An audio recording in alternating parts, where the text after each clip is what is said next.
Hi guys, and welcome back to another video. So I'm gonna just do a catch up with you guys with the whole Madeleine McCann case. This is a case that is over 10 years old now, and it has been ongoing, and recently it has resurfaced and there has been some new evidence that has been found. So I wanted to know what your thoughts were on that. There was a documentary that was released, and I watched the documentary, and yeah, we're going to talk about those details. So definitely stay tuned, like the video, let me know what your thoughts are in the comment section, and don't forget to join the family and hit the subscribe button.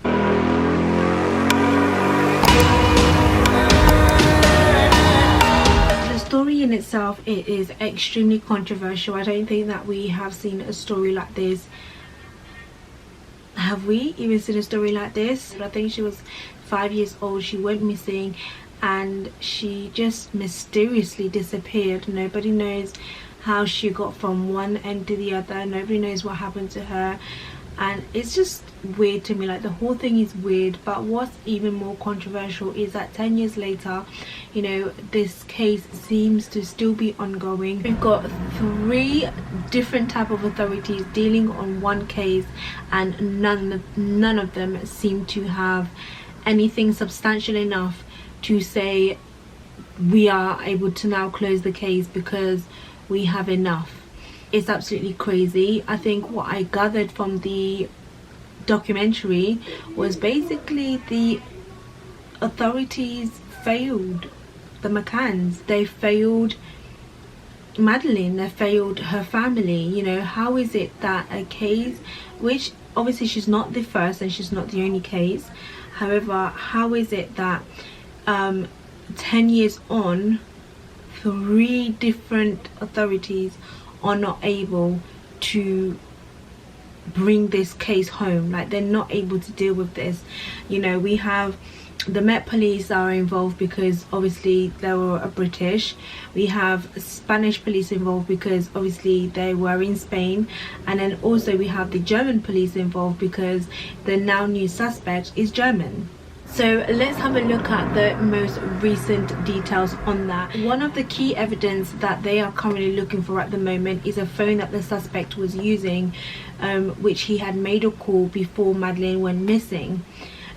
What they did say was that they suspect, allegedly, his intention wasn't perhaps to abduct Madeleine, maybe to rob the hotel or break into the hotel or something like that. But when he had got there, he'd seen this little girl and she had got abducted.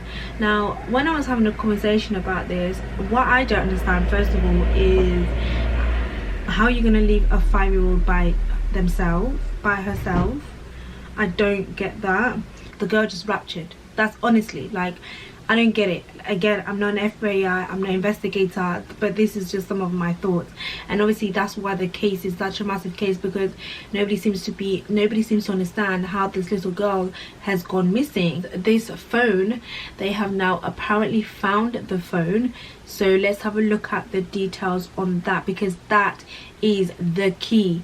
And in terms of investigation and in terms of closing a case, or they either have to, if I'm correct, and this is just information based on the documentary that I've watched, there either has to be a witness, there has to be a confession, or there has to be a body. There is no body, no confession, and no witness.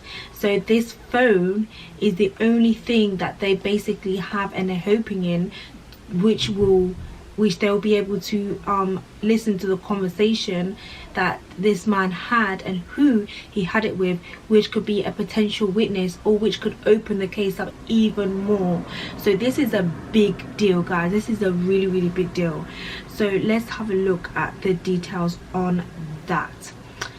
So Madeleine McCann police find hidden cellar during allotment search. By the way, this allotment was destroyed. It was like demolished around 2007-2008.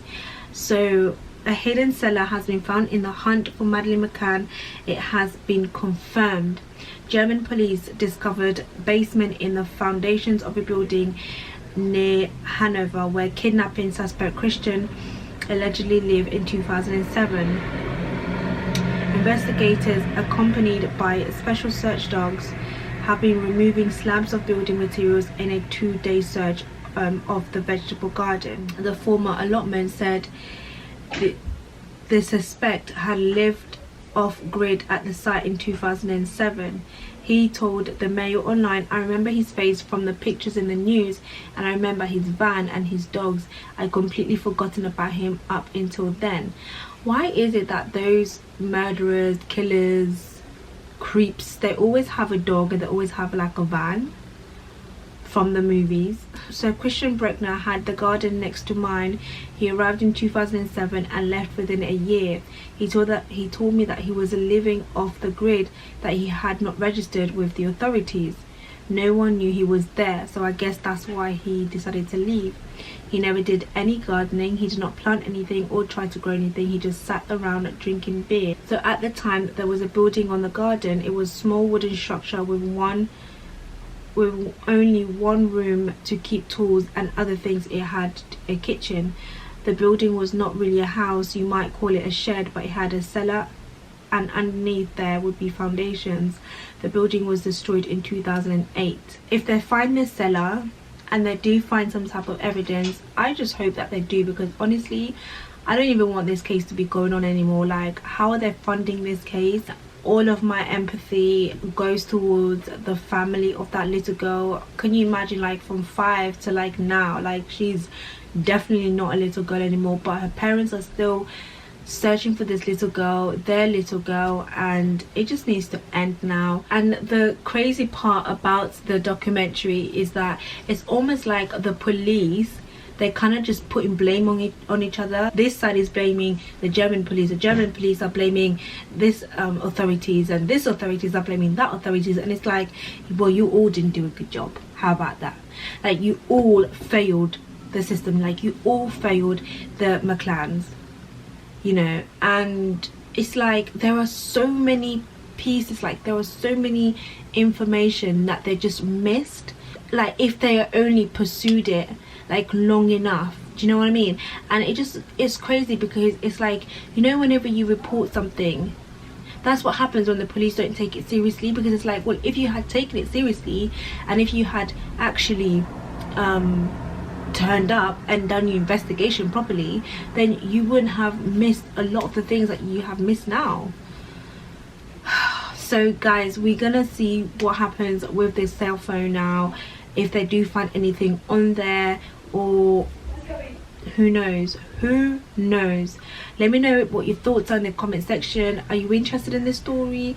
I mean, it's not really that I'm like interested in the story, I just kind of want it just to be done. Do you get it? Like, I just want it to be done and dusted, because there are a lot more things going on, there are a lot more people missing, and the fact that the police don't feel confident enough that if this does happen again, God forbid, that they might not be able to even